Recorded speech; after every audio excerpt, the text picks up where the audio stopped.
Siata Dishmaya, Masechet Gitin, Daf Chaf, nous commençons Daf Yutet Amudbet, 2 lignes avant la fin, Aou Gavra, Deal Lebe Kenishta.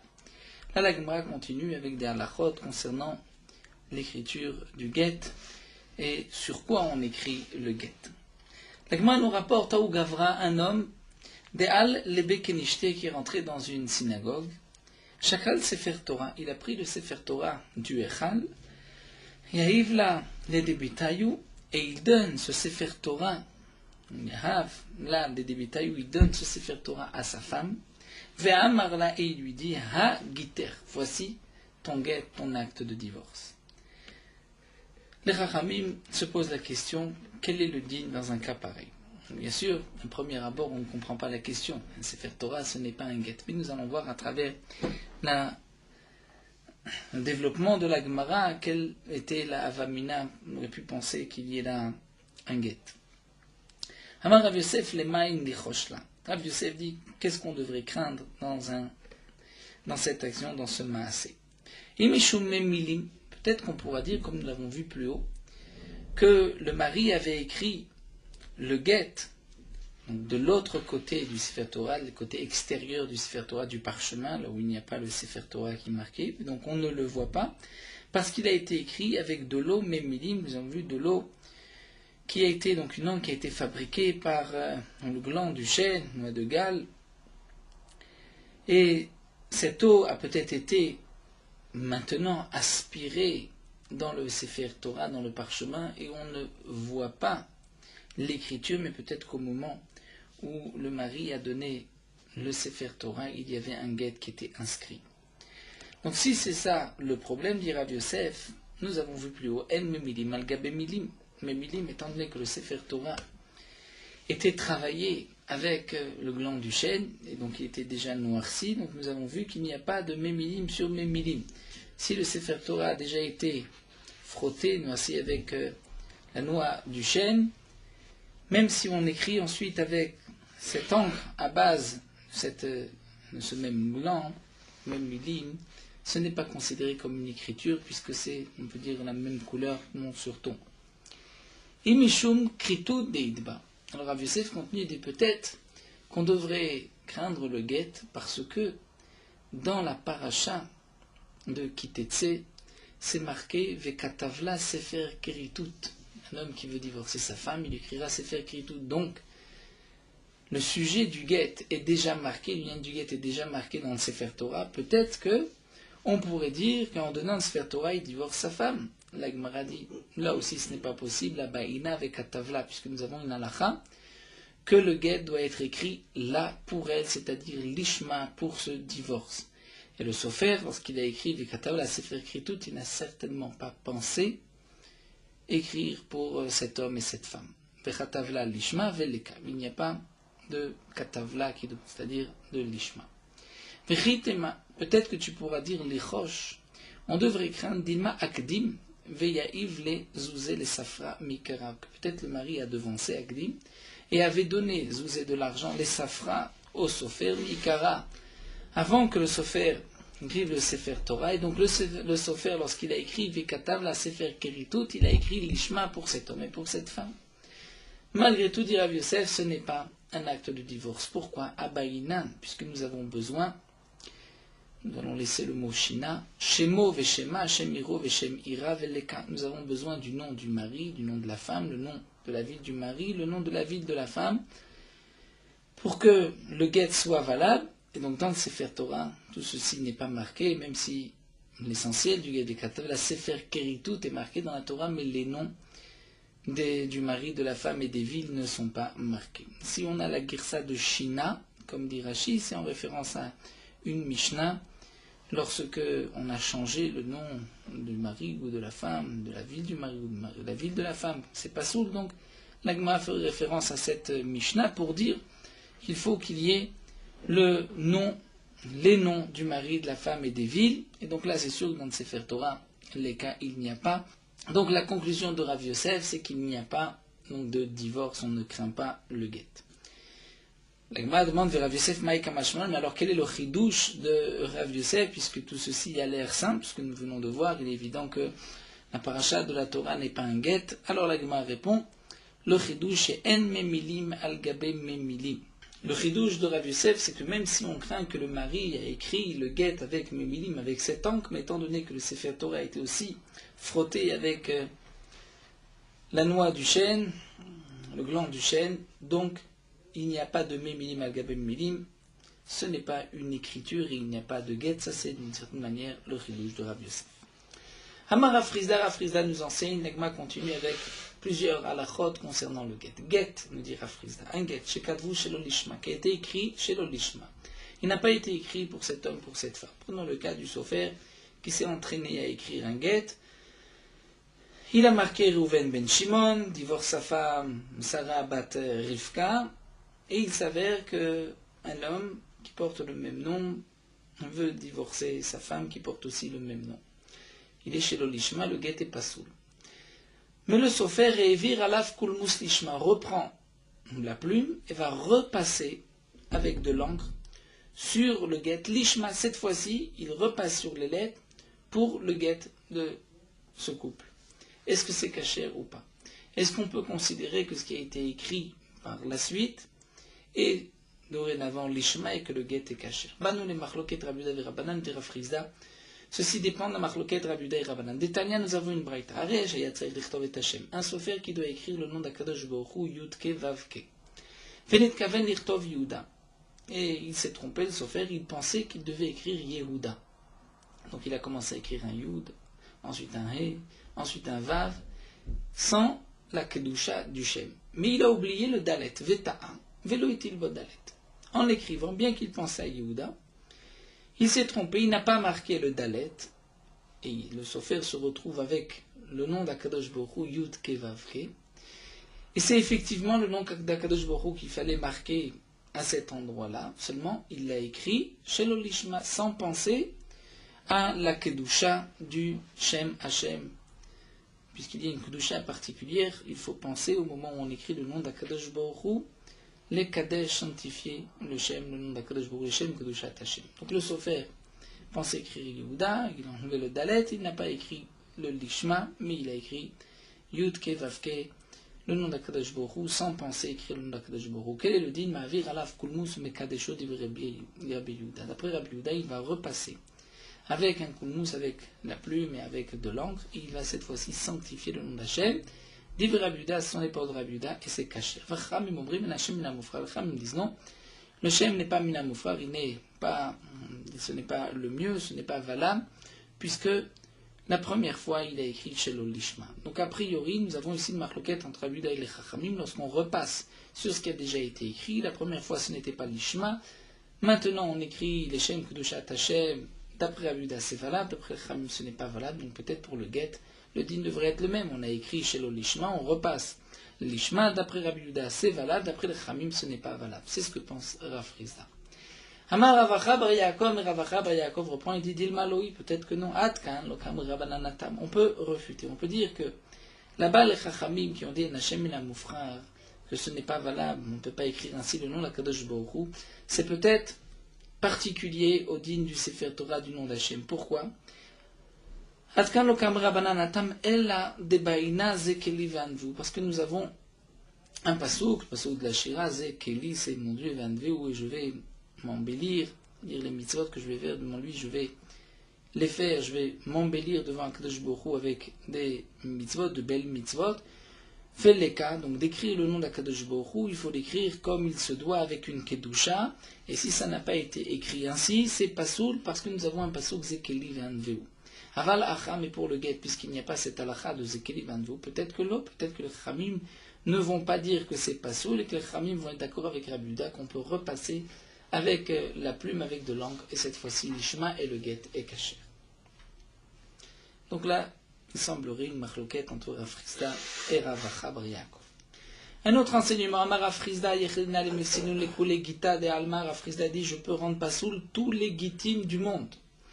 D'après moi, tous les gitim peuvent être psoulim. Amar le Rava lui demande, Maïtama, pour quelle raison? Et Rava lui-même dit, Ilima mishum dirti vechatav. Peut-être que tu vas dire, parce que dans la Torah c'est marqué vechatav, que le mari doit écrire. Et donc, Que signifie que le mari doit écrire? Dire que le parchemin doit appartenir au mari. Ve'acham, mais ici, dans le get ihi kakatvale, c'est la femme qui le fait écrire pour le mari. C'est-à-dire, nous rappelle Rachid la Gemara dans Baba Batra, que c'est la femme qui va donner le salaire du scribe, donc qui va payer le parchemin, le travail du scribe pour le get, puisque c'est la femme qui a bénéficié, si on peut dire, du get, donc c'est elle qui doit payer le prix du parchemin, le prix du sofer, et les Chachamim m'ont institué ainsi, Mishum Takana Tagunot, dit Rashi, pour ne pas qu'un mari refuse d'écrire le get, dire je n'ai pas d'argent, je ne peux pas payer, donc les Chachamim m'ont dit c'est la femme qui va payer. Si c'est ainsi, dit Rava, peut-être que c'est la raison de Rav Frizda. Le get est pas soul, parce que la Torah dit Vechatav, c'est le mari qui doit écrire, donc on entend que le mari doit payer le sofer et le claf, le papier, le parchemin, et ici c'est elle, Ihi Kakatvale, qui le fait écrire. Si c'est ainsi, dit Rava, si c'est ça le problème de Rav Frizda, ce n'est pas une question, peut-être que les Chachamim ont donné, c'est-à-dire l'argent que la femme doit payer, les Chachamim l'ont fait acquérir au mari. Les Chachamim ont dit par le principe des Rachid de Efker, Beddin Efker, le Beddin a cette force de disposer de l'argent de l'un ou de l'autre, de dire cet argent t'appartenait, il appartient de dorénavant à un tel, ou il ne t'appartient plus. Donc là aussi, la femme va payer, mais les Chachamim, par cette takana, vont dire l'argent que la femme donnera, c'est comme cet argent appartient au mari, et donc c'est le mari, le Katav, qui a écrit. Donc d'après Rava, ce n'est pas là la raison de Rav Frizda pourquoi un get serait pas sourd. Alors Rava continue, Vela Mishum Dirtiv Venatan, Ve'achal Oyev Lamide. Peut-être que la raison c'est que la Torah a dit, le mari va faire écrire, Venatan, il va donner le get.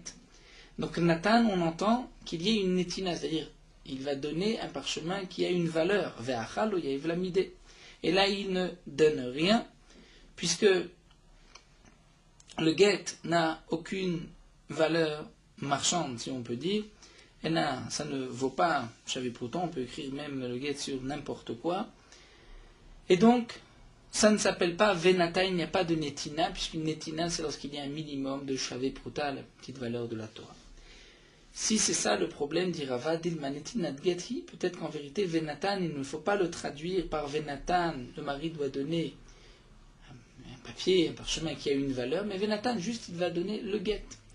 Teda, la preuve des shalchou mitam, ils ont envoyé de là-bas, d'Eretz Israël vers Bavel, cette halacha kadvo l'isura ana kasher, si on a écrit le get sur un papier qui est asur ba'ana'a, dont nous avons l'interdiction d'en profiter. Donc ce qui est asur ba'ana'a n'a aucune valeur, pourtant le get est kasher. Donc tu vois que le venatan de la Torah ne signifie pas de donner un parchemin qui a une valeur, mais de donner le get. Et la Gemara reprend Goufa. Nous venons de voir Shalchou Mitam, donc ils ont envoyé de là-bas les Chamim Kadva l'Isura Ana Kacher. Si le get a été écrit, même sur un papier qui a Soubana, nous avons l'interdiction d'en profiter, le get est Kacher.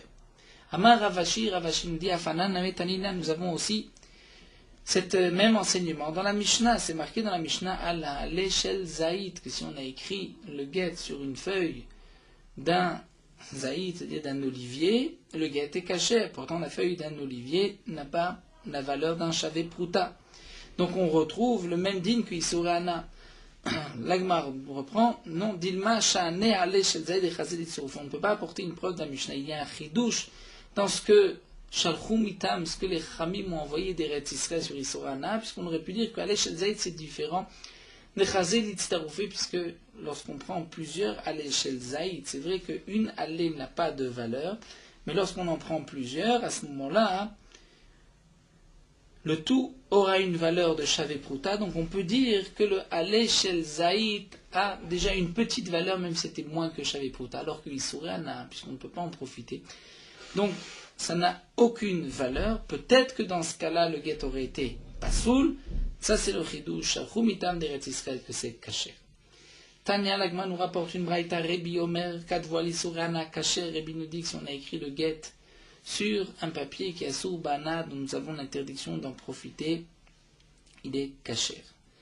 Nafak Lévi, Lévi est sorti d'Arsha Mishme de Rebi. et l'a enseigné au nom de Rabbi Velo Kalsua. Et ceux qui ont entendu cette halakha n'étaient pas d'accord, ne l'ont pas loué, ils n'étaient pas tout à fait d'accord avec Lévi, parce que Lévi l'avait rapporté au nom de Rabbi, c'est-à-dire d'un avis unique. Mishmé de Rabbi, ensuite Lévi, a rapporté cet enseignement une deuxième fois, mais cette fois-ci il n'a pas dit au nom de Yechida et de Rabbi, il a dit au nom des Chachamim. Les Chachamim disent, les Kalsou à ce moment-là, ses contemporains l'ont accepté et ont loué cet enseignement. Pourquoi? Puisque cette fois-ci il avait dit Beshem Rabim, donc il a été accepté. En tout cas, nous dit l'Agma, Alma il Cheta Kavate. On peut déduire de là, puisque Lévi a recherché à redire cette halakha, cette fois-ci Mishmé de Rabim, pour qu'elle soit acceptée. Donc on peut déduire de là que la halakha est comme cet enseignement. Ce que nous venons voir au nom de Rabbi, que Kadvo l'Issouré Anaa, c'est caché. Donc Issouré Anaa, il peut y avoir plusieurs cas de Issouré Anaa. Sur, par exemple, sur une feuille de Kilaïn, de Orla, où il y a une interdiction d'en profiter. Il peut y avoir d'autres, dans certains cas de Avodazara, il peut y avoir aussi Issouré Anaa, lorsqu'il n'y a pas une obligation de détruire, si ce n'est pas la Avodazara même, mais ce qui a servi à la Avodazara. Tano Rabbanan, la Gemara continue avec une nouvelle braïta. Vechatav, la Torah nous a dit, le mari doit écrire le get, Vechatav velo chakak, mais il ne doit pas graver le get. Les memra de chakikelav ktiva. Donc nous dit la Gemara, on peut déduire de là que la chakika, gravée, avec un couteau, sur un tableau, sur une planche de bois, lav ktiva, ce n'est pas une écriture, ça ne s'appelle pas avoir écrit. Hurminu, pourtant, voici une contradiction. Eved, un esclave, chez Yatsa Birtav Shalgabe Tavla, qui est sorti, c'est-à-dire on lui a écrit son acte de shirour, de libération, sur Tavla, c'est-à-dire un tableau, une planche de bois, et ça a été sculpté avec un couteau à l'intérieur. Ou bien au pinkas, avec un pinkas, une sorte de carnet comme avaient à l'époque les épiciers, dans lesquels ils gravaient. Yatsa lecherut, l'esclave est libéré. Donc on considère que même écrire, sculpter avec un couteau gravé dans du bois, ça s'appelle une écriture. Aval lo birtav shalgabe kifa ve'andurtare. Mais on ne peut pas libérer l'esclave avec une écriture qui a été brodée sur une sorte de chapeau de coiffe que les femmes avaient, ou andurtare, c'est aussi un bijou où on avait l'habitude de broder dessus donc des formes, des images. Et si on a brodé les lettres d'un ktav shichour, un esclave, l'esclave n'est pas libéré, ceci ne s'appelle pas une ktiva. En tout cas, nous voyons que lorsqu'on a gravé sur du bois avec un couteau, ceci s'appelle avoir écrit puisque l'esclave est libéré. Et le din de Ktav Shichour est comme le guet, puisqu'on apprend l'un de l'autre, comme nous l'avons vu plus haut. Amar Oula, Amar Rabbi Lazar, Oula vient répondre au nom de Rabbi Lazar et dit lo kasha. Adechak tochot, adechak kerichot. Tout dépend comment on a gravé. On a deux manières de graver. Ou bien on peut graver, et donc graver à l'intérieur, donc l'écriture est ce qui est, on veut dire, enfoncé, ou bien l'écriture peut être en relief, c'est-à-dire on a gratté tout autour. Chak tochot, c'est qu'on a enlevé tochot, c'est-à-dire le toch, l'intérieur des lettres, et aussi le contour des lettres. Et donc, les lettres sont restées en relief, mais les lettres n'ont pas été écrites, n'ont pas été touchées. On a juste touché, enlevé tout autour. Dans ce cas-là, ce n'est pas considéré comme une écriture.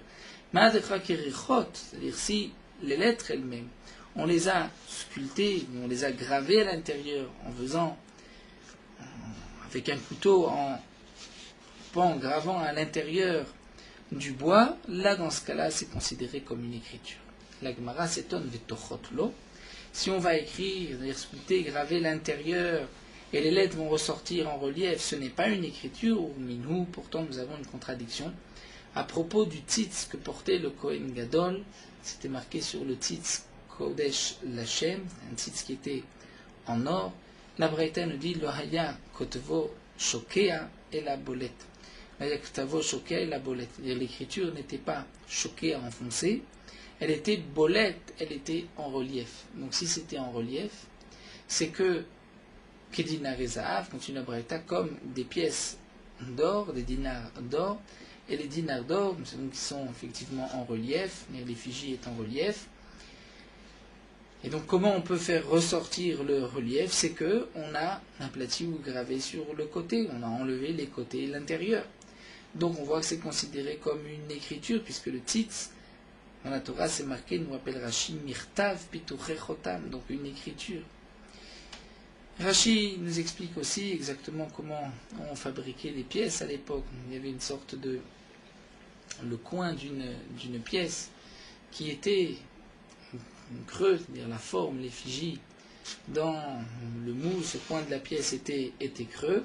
Ensuite, il était posé sur une plaque d'or, et en tapant dessus, donc on retrouvait sur la pièce ensuite en relief l'effigie qui était sur ce chotam, sur ce coin avec lequel on allait fabriquer la pièce. Donc l'Agmara a compris aussi pour le tzitz qu'on allait graver, taper sur les côtés des lettres, et les lettres donc restaient en relief mais n'avaient pas été touchées. Et si c'est ainsi, ce n'est pas une écriture d'après ce que nous venons de voir. Donc la question va à Dinarezav Tochoten, pourtant Dinarezav c'est ainsi que ça se passe, c'est Tochoten, on va taper sur l'intérieur et sur les côtés, et la pièce donc, qui sortira en relief, en vérité, le relief n'a pas été touché. La Gemara répond Kedinarezav velo Kedinarezav. Le titre c'était comme Dinarezav, mais pas vraiment comme Dinarezav. Kedinarezav des bolets. C'est vrai que c'était en relief comme l'effigie d'une pièce. Velo Kedinarezav, mais pas de la même manière qu'une pièce. Deilu atam tochot, parce que c'est vrai que pour les pièces, on tapait tout autour et donc on laissait la lettre en relief, mais la lettre n'avait pas été touchée, mais acha yerichot.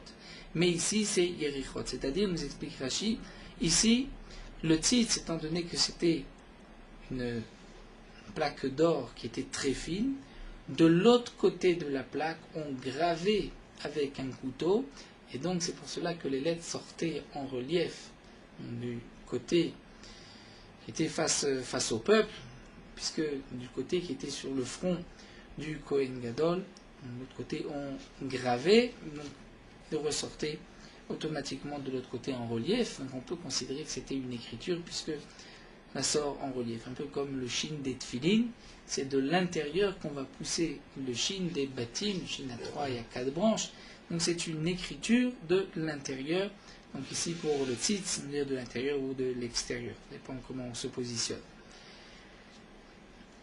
Amarle Ravina le Ravashi, mais Ravina va poser ici un problème à Ravashi. La question suivante, Rushma, Mechetz Charitz Oknufe Machnif. Pour une pièce, lorsque ce coin de la pièce qu'on va utiliser pour faire sortir l'effigie de la pièce, Ravina pose la question, lorsqu'on tape, qu'est-ce qui se passe exactement sur la plaque d'or? On peut imaginer de deux manières. Donc nous avons ce moule, ce coin de la pièce, qui a un creux au milieu. Le creux, c'est l'effigie, c'est la forme qu'on veut donner à la pièce.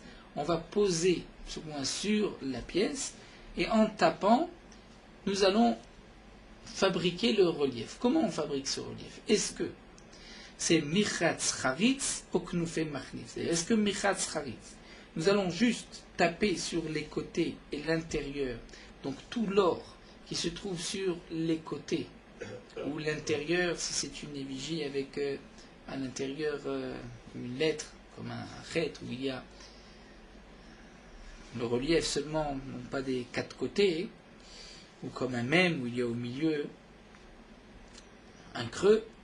Est-ce que lorsqu'on va taper, donc on va pousser l'or qui se trouve sur les côtés, et on va laisser ce qui ressort en relief tel que l'or était auparavant, donc on n'a pas touché le relief, et donc on comprend que ce n'est pas considéré comme une écriture, ou bien qu'il nous fait machnif, peut-être qu'en tapant sur les côtés, on va faire rentrer les côtés à l'intérieur, c'est-à-dire que le relief se fait parce qu'on a tapé sur les côtés, et donc en tapant on a poussé les côtés donc, de l'or de la pièce pour faire rentrer ce qui est tout autour de l'effigie dans le relief, et à ce moment-là c'est considéré comme une écriture.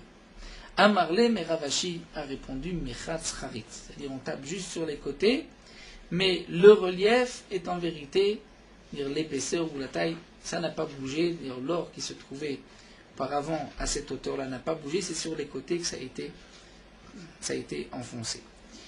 Étivé, la Gemara va objecter, c'est marqué, nous venons de voir à propos du tzitz, la bolette qui que le tzitz, l'écriture n'était pas donc, gravée à l'intérieur, mais était en relief comme les pièces qui étaient donc là, la Gemara va reprendre cette même braïta, mais avec une autre vision. La Gemara dit, si tu penses, donc au début on ne pensait pas, on n'expliquait pas qu'on va de l'autre côté graver. Donc là, la Gemara pensait que sur le tzitz, on allait aussi mettre une sorte de coin qui avait les lettres, on va faire sortir en relief. Donc si c'est Kedin Arezav, que les Din Arezav, lorsqu'on tape, c'est qu'on enfonce les côtés, mais le relief reste comme il était, c'est-à-dire l'or reste à cette même hauteur comme c'était auparavant, on a juste enfoncé sur les côtés.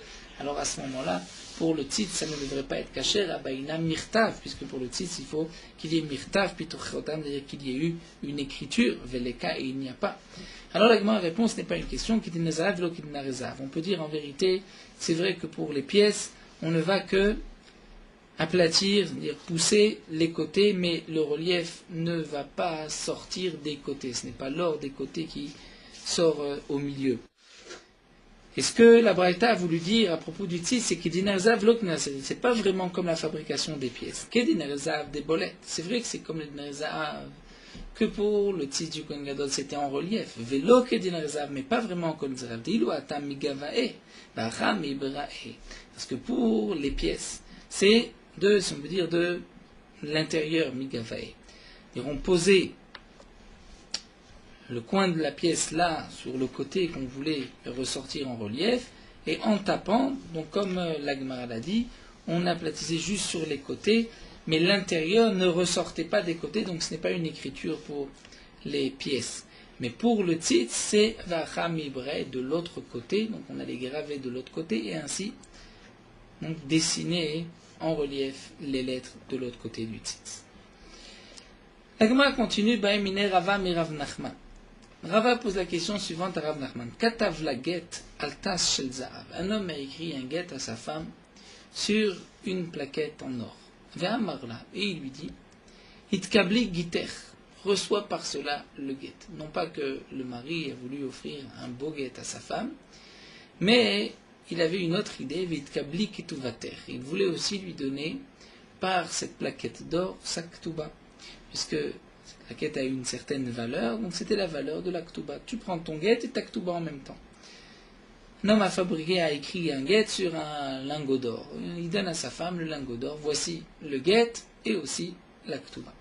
Mao quel le dit. Hamarle. Donc Rav Nachman répond à Rava, Nitkabla gita v'inkabla ktubata. Elle a reçu son guet et sa ktuba. Et Tivé, l'agma objet, Nitkabli gita vachar l'iktuvater. La Braïta nous dit que si un homme a donné un long parchemin, dire à sa femme, et il lui a dit, donc le parchemin n'a été écrit qu'en haut une partie, il lui a dit, voici ton guet, v'achéa, et le reste l'iktuvater c'est pour ta ktuba. Partie de la ktuba, même si c'est une grande plaque en or, donc on va comprendre, et le reste, c'est pour la ktuba. Nitkabla gita vachar l'ektubata. Donc la Braïta nous dit, elle a reçu son guet, mais le reste, c'est pour sa ktuba. On va l'enlever du prix de la ktuba. C'est-à-dire, on ne tient compte que des premières lignes du guet. Ces premières lignes, c'est le guet, et là, ça ne rentre pas dans le prix de la ktuba. Puisque Rachid nous explique, ça c'est sûr, ça doit être une véritable matana, girushin, on ne vient pas rembourser, la Torah dit Venatan, il va donner, c'est pas un remboursement. Mais le reste sera l'iktuba. Donc la Gemara déduit, Tamadika she'er, c'est parce qu'il y a des restes, c'est-à-dire il reste du parchemin, il reste de l'or. Aleka she'er l'eau, mais s'il ne reste pas l'eau, on ne peut pas donner le même lingot d'or, comme on a dit, et que ce soit à la fois le guet, à la fois la ktuba. L'agma répond non. Huadin aval gavdili kacher. En vérité, même s'il n'y a pas de reste, même si le guet est marqué juste sur le lingot d'or, il peut donner le guet et la ktuba. Mais akamashmanan, le chidouche, c'est le suivant. Dafal gavdi kacher. Dire dans le cas où le mari a écrit le guet, on va dire sur un long parchemin, il a écrit sur les quelques premières lignes du guet, il reste encore beaucoup de place, parchemin qui peut être réutilisé. Là, dans ce cas-là, même s'il y a she'er, c'est seulement yamar la in lolo. Seulement si le mari a dit le reste c'est pour taktuba, c'est là qu'on devra déduire le reste pour l'aktuba. Mais sinon, on ne déduit pas. Pourquoi maïtama avira de megiltao? Parce que sinon, on va dire, c'est le reste, le avir, c'est-à-dire le gilion, comme toute Megillah, comme toute page, il y a une partie qui a été écrite, une partie sur les bords qui n'est pas écrite. Donc aussi pour un guet, si le mari n'a pas dit explicitement que le reste c'est pour l'aktuba, on considère que le tout est pour le guet et il doit payer à part l'aktuba. Tanoura Banan, l'agma nous rapporte une braïta à Rezegiter. Un homme dit à sa femme, voici ton guet, ve'aneyar sheli. Mais le papier, le parchemin est pour moi, je le garde. Ena megureshet, elle n'est pas divorcée. Étant donné que le papier reste à lui, donc il ne lui a rien donné. C'est comme s'il lui donne des lettres qui sont pochot ba'avir, c'est-à-dire qui volent dans l'air, nous dit Rachid. La Torah dit Venatan, il doit donner, là il n'a rien donné. Almenat shetarzir, il dit, si le mari donne le guet, mais il dit à sa femme, à condition que tu me rendes le papier. Là, raison megourechet el megourechet. Pourquoi? Puisque au moment où il a donné, c'est une matana, un cadeau, matana, menat l'arzir, il veut reprendre, maintenant l'arzir c'est une matana, donc il a donné le guet, et il pourra ensuite récupérer, reprendre le parchemin. Baer Rav Papa se pose la question, ben shita les shita. Si le mari a dit, je te donne ce guet, mais le parchemin, l'espace qu'il y a entre chaque ligne, je le reprends. Ou ben teva les teva, ou plus encore, entre chaque mot, ma et quel est le din, Tekou, l'agma répond, Tekou, ça, on attend Elion Navi. Est-ce que, entre les lignes ou entre les mots, doit être aussi donné à la femme ou pas? Mais l'agma demande des typoclés. On pourrait répondre simplement des sefer echad marm. La Torah dit que le mari va donner sefer kiritout, c'est donc sefer echad, un seul papier, un seul guet, velo shnaim veshloshas sfarim, pas deux et trois. Et donc si chaque ligne appartient au mari, donc toutes les lignes sont comme un sefer en soi, et le mari a donné plusieurs sfarim à sa femme, et c'est pas soul. L'agma répond l'otzricha de meori. On parle dans le cas où les lignes se rattachent, c'est-à-dire, nous explique Rachid, il y avait par exemple des lettres longues qui arrivaient d'une ligne à l'autre sur les côtés, donc il y a toujours un raccord, même si on devait couper l'intervalle des lignes, on garderait un seul sefer. Donc même pour les mots, on devra répondre ainsi. Et de là, Tosfot pose aussi la question par rapport au digne de Mukefet Kvil, que chaque lettre doit être entourée de parchemin. Donc si toute chaque lettre doit être entourée de parchemin et que le mari veut reprendre ce qu'il y a entre les lettres, donc c'est vrai que nous avons plusieurs sphères. C'est une question de laissons pour Tosfot. La Gemara continue. Ba'er Rameh Bachama. Rameh Bachama pose la question suivante. Ayum Mursakim ve'evet shehu shelo. Jusqu'à présent, nous savions que ce evet appartenait au mari. Veget katuv al yado. Et nous le retrouvons aujourd'hui, nous retrouvons aujourd'hui cet esclave avec un guet qui est marqué sur sa main, Variu yotze mitachat yada. Et il sort des mains de la femme. C'est-à-dire la femme a avec elle cet esclave. Et elle dit que le mari a écrit le guet sur la main de l'esclave et lui a donné l'esclave en même temps que le guet. Est-ce que c'est le mari qui a donné l'esclave à la femme, donc il lui a fait acquérir l'esclave, Venatan il lui a donné?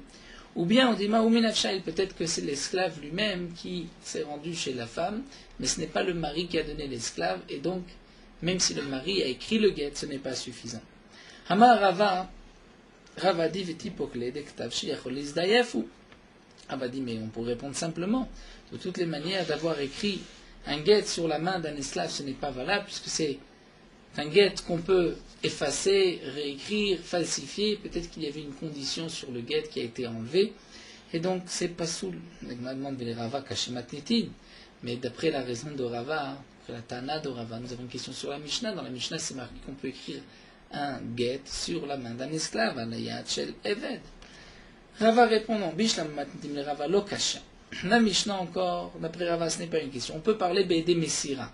Il y avait des témoins qui ont vu, lorsque le mari a donné le guet, c'est-à-dire l'esclave à sa femme, ils ont vu le guet, ils ont vu qu'il n'avait pas été touché, qu'il n'y avait pas de conditions.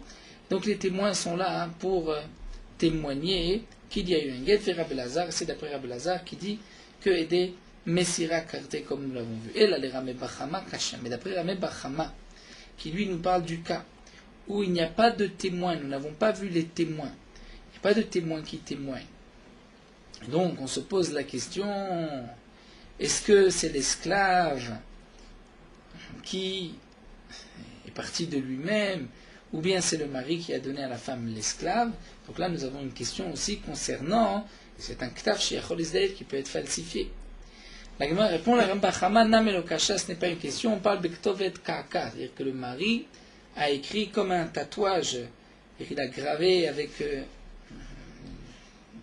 fer chaud et de l'encre, il avait comme un tatouage sur la main de l'esclave, ainsi l'esclave porte ce guet, et la question c'est de savoir est-ce qu'il a été donné ou c'est l'esclave qui est parti de lui-même. La Gemara nous dit, si déjà tu vas expliquer Bektovet Kaka, alors matnitim namelotikshe, et la Mishnah, on peut reprendre, il n'est pas nécessaire de dire qu'il y avait des démessirants, on peut répondre aussi dans la Mishnah Bektovet Kaka. En tout cas, Maïave Allah, quel est le din? Est-ce qu'on considère que c'est le mari qui a donné l'esclave ou c'est l'esclave qui est parti chez la femme? Tashma, l'Agma nous rapporte un enseignement de Resh Lakish, de Resh Lakish, Agodrot enem chazaka. Agodrot, c'est-à-dire le bétail, n'a pas de chazaka. Un homme qui a pris du bétail ne peut pas dire au propriétaire, mais tu me l'as vendu. Puisqu'on pourrait dire que c'est le bétail qui s'est rendu chez lui. Donc de même, l'Agma veut déduire qu'un esclave, puisqu'il se déplace, la femme ne peut pas dire mais cet esclave, tu me l'as donné, donc je suis divorcé. C'est peut-être l'esclave qui s'est lui-même rendu chez cette femme. Et donc, on ne peut pas dire, on n'est pas sûr qu'elle est divorcée tant que nous n'avons pas de témoin. Ram Bachama se pose la question suivante. Et on savait jusqu'à présent que cette plaque appartenait à la femme. Veget Katuv Alea. Et nous avons sur ce tableau, cette plaque, un get qui est écrit dessus. Vari Yotzet Mitachat Yado. Et cette tavla sort des mains du mari. Maou, quel est le din? Est-ce que le mari peut maintenant donner cette plaquette à la femme ou pas? Est-ce qu'on va dire que la femme a offert ce tableau, cette plaque au mari, et donné pour le faire acquérir? Et donc, le mari pourra maintenant le donner à la femme en tant que guet, Odilma, ou peut-être que non.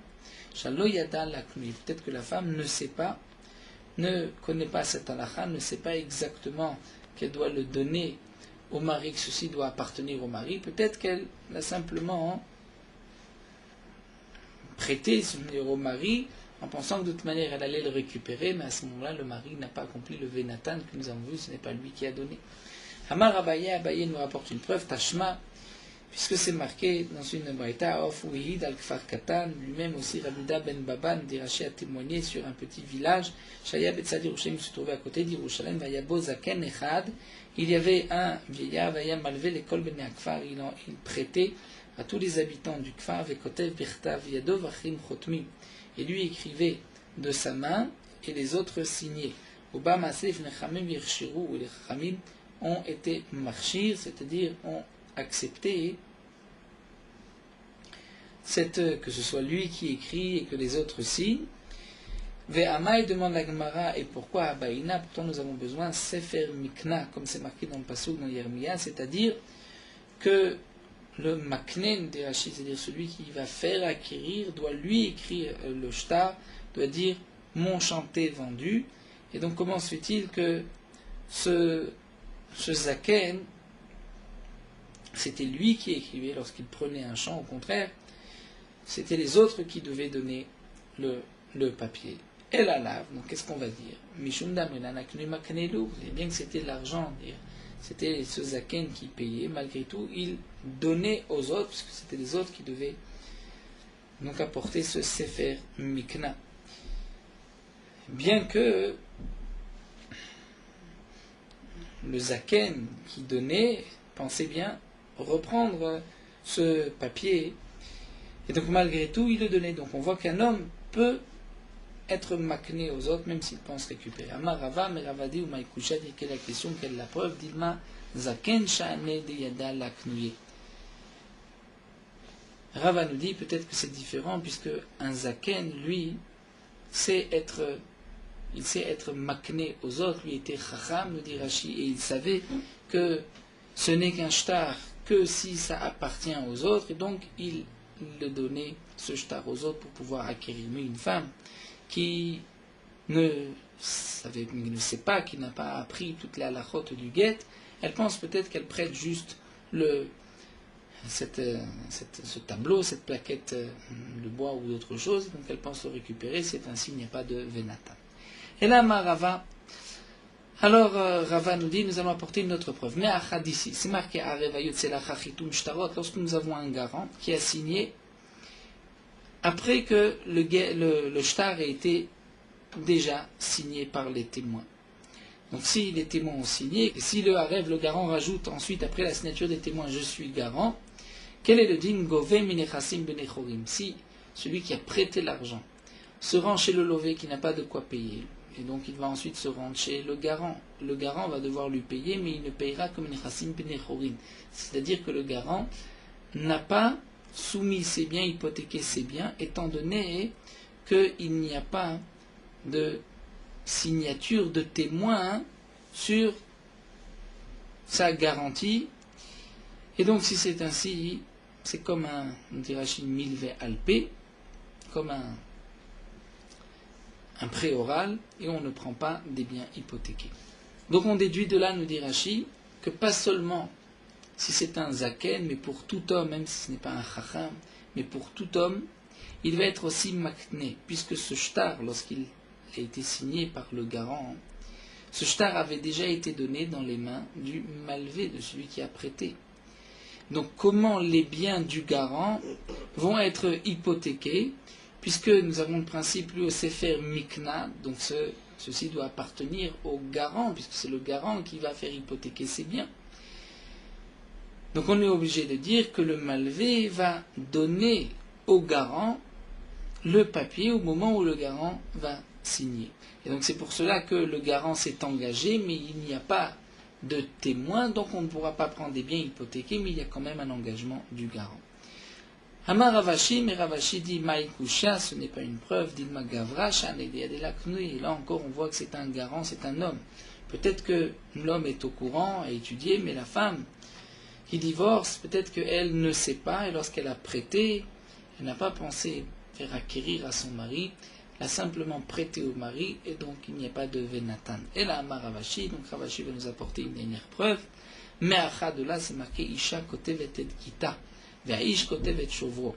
C'est la femme, nous dit la Gemara dans Masechet Baba Batra, qui doit faire écrire son guet, c'est-à-dire elle va payer le prix du parchemin du scribe.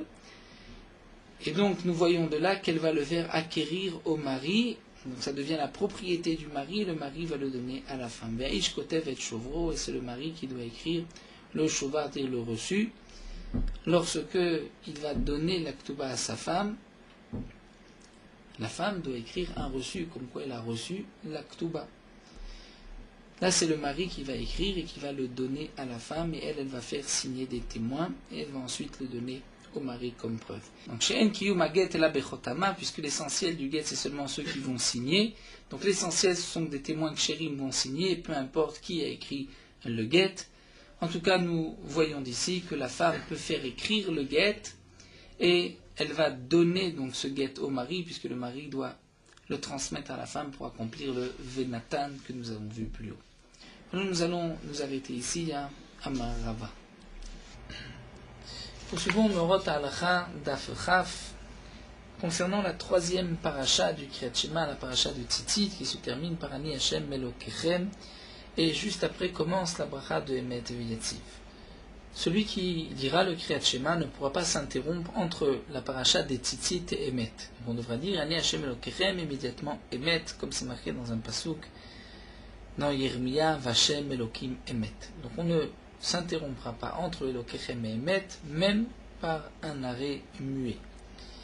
Celui qui a terminé de lire le Kriyat Shema avant le Sheler Tzibur terminera Ani Hashem Elokechem Emet, et lorsque le Sheler Tzibur arrivera à la fin du Kriyat Shema, il ne reprendra pas par Emet Veyatziv, étant donné qu'il l'a déjà dit, mais il reprendra immédiatement Veyatziv Venachon.